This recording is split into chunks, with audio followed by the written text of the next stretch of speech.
Hey, NASCAR fans. So, Speed Weeks is officially in the books. Now the season can start.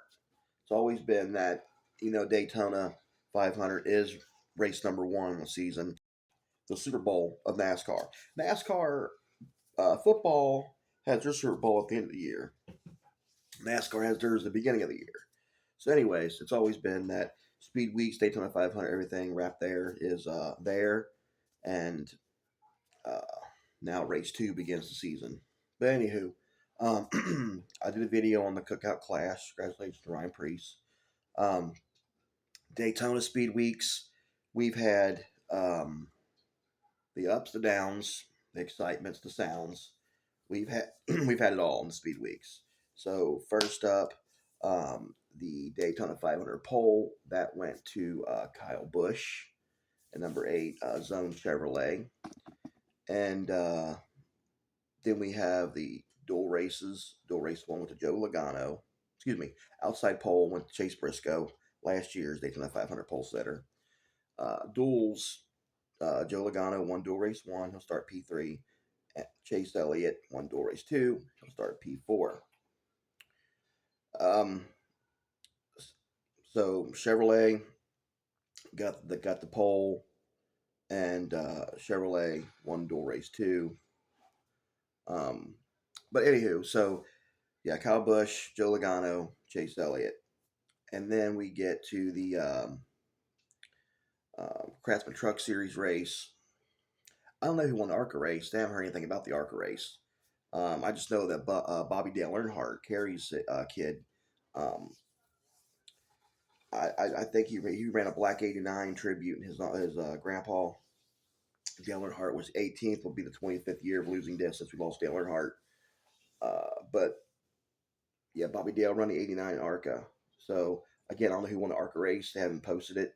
I haven't seen it, but so the truck race Friday night, we had it was actually Friday 13th. Was Friday, so running our lights Friday 13th. I don't know if it was a full moon or not, but Craftsman Truck Series race, we had Ricky Stenhouse Jr. driving the 45 East Motorsports. We had um, Travis Pastrana. We also had Carson Hocevar pulling triple duty, running the 77 Spire Motorsports Silverado.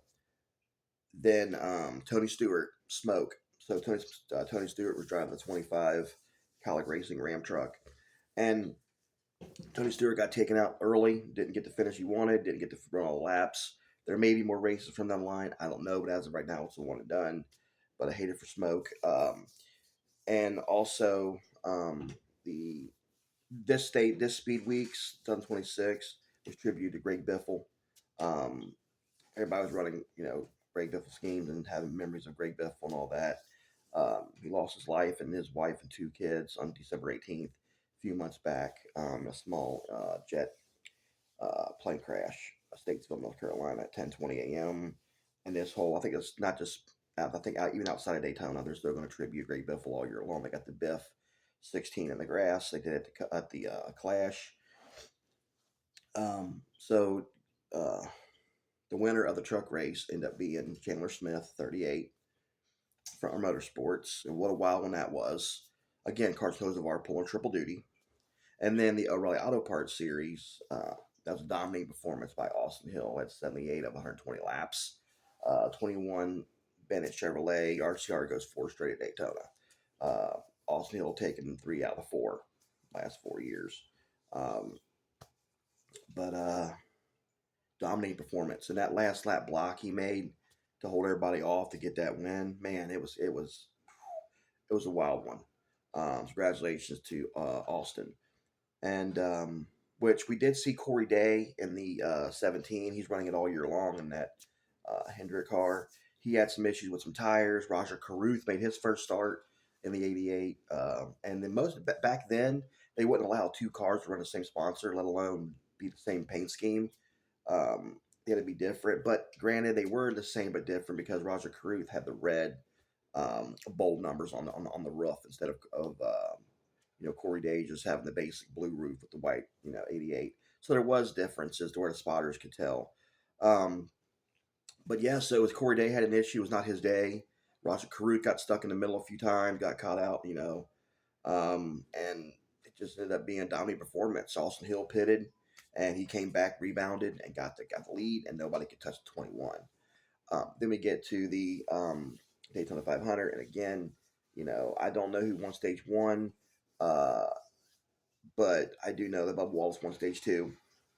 And again, he always has a fast 23 Toyota. Anything he drives, he always has a fast car at Daytona. So, anyways, heartbreak for Wild when it was there, and it was. I told my wife, I'm like, yeah, Bubba's going to win this thing. He's going to if he does, he's going to win it. He's going to be a Daytona 500 champion. Um, but anyways, so it was a wild one. Ended up going to Tyler Riddick. There was a crash at the end. Tyler Riddick just crossed the start finish line by himself. Cars were getting hooked, and he was very emotional in the car. Michael Jordan can't wait to get his ring. He feels like he won a championship.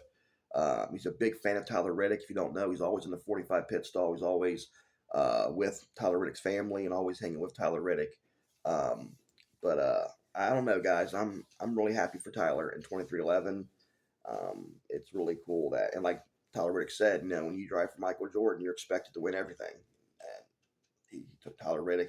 Last year, they won the Brickyard 400 with Bubba, and then the lawsuit ended 15 months when it ended, and then they start the season off with the 500. So it's looking like it may be 2311's year. So we'll see. But anyways, there you guys go. Kyle Busch gets pole for the 500 for 68th running, and then you have Joe Logano wins dual race one. Um, Chase Elliott wins dual race two. Then you have Chandler Smith wins the truck race, and Austin Hill wins the O'Reilly Auto Parts Series race, and Tyler Riddick wins the Daytona 500. Well, guys, it's over. We're out of Daytona. We're moving on. I think it's Atlanta. Anyway, stay tuned for race number 2 in 2026. You guys rock, and we'll see y'all in Victory Lane.